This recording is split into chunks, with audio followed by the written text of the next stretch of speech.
Welcome to Back to Flour. Good morning, Arnaud. Good morning, Lena. How are you doing? I'm fine. So, what are we going to speak about today?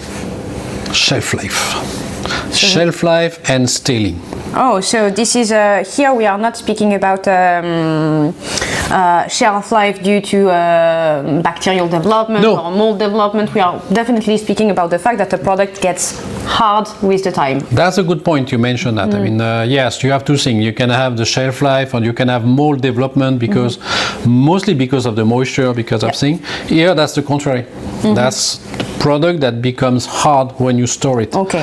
When you are purchasing a baguette, normally 12 hours after it starts becoming hard. 24 hours after it's hard. It's normal. So for a pan bread it's going to be a little bit longer, maybe for a tortilla even longer, but at some point the product will get hard. It will. That's not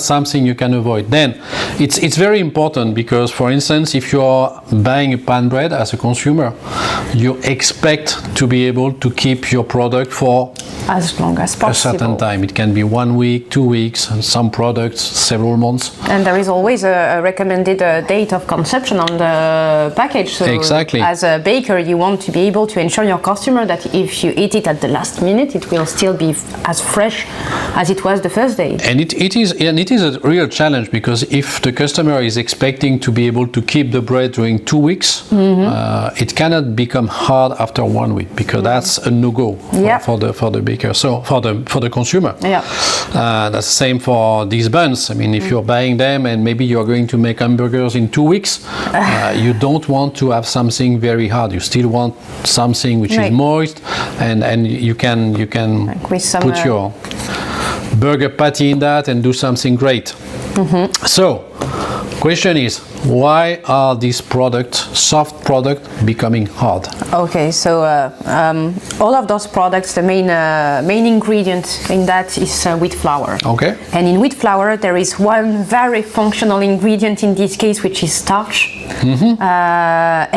Starch, well, during baking, it has gelatinized, so it has lost a little bit its structure. Becomes like viscous. Yeah, it makes a gel. Okay. Really, like when you're doing a bechamel.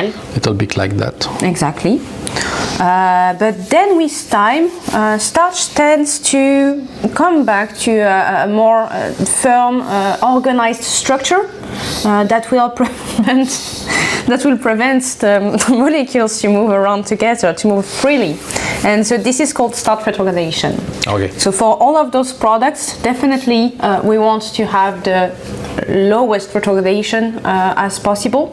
Of course, this is less impacted for hard product. Here we are speaking about soft products, really. But starch retrogradation has the first place.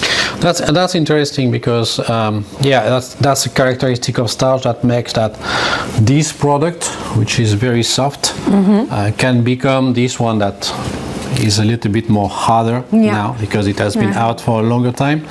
So that's related to starch, but there is another thing which is also impacting, which is the moisture loss. I mean, if you can keep the moisture here, even if the starch is retrograding, you can still keep the product fresh. So the amount of water you're putting it in depends on the protein content, on damaged starch. The starch property also are modified by enzymatic activity, so it means that the proofing has an impact on the shelf life. And so, absolutely. If you proof them more or less, you can have an impact. You will modify the starch, and so obviously, baking. Baking has an impact on that. It's not only the flour; it's also the process. But at the same process, if you keep the process the same, then the flour will be impacting. And on the flour, one of the key components, is starch retrogradation. So once again, we see that it's not only about protein. Not only about protein. Starch is there.